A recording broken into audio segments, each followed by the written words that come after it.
You see, Jesus said this. He said, we're going to go to the other side. In Mark chapter 4, it says we're going to the other side. Do you know what they were going to the other side for? They were going to the other side of that lake for a reason. And Jesus knew it. There was at the other side of that lake a man who was filled with demons. That when they met him, they would realize that this man had a big storm going on inside his life. Do you know what the Bible says? He says that this man would cut himself. He would self-harm.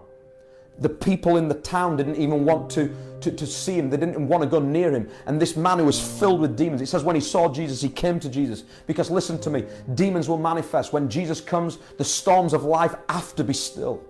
And when they met him at the other side, this demon-possessed man, do you know what the Bible says? It says that night and day he would be in turmoil. Night and day he would be in this struggle and would be cutting himself, and people wouldn't want to go near him because 24 hours a day that man had a storm going on inside his life. There are people right now, you've got storms going on, depression, self-harm.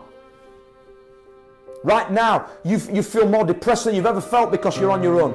And right now, listen to me, Jesus is on his way to touch you today. He's on his way to touch you.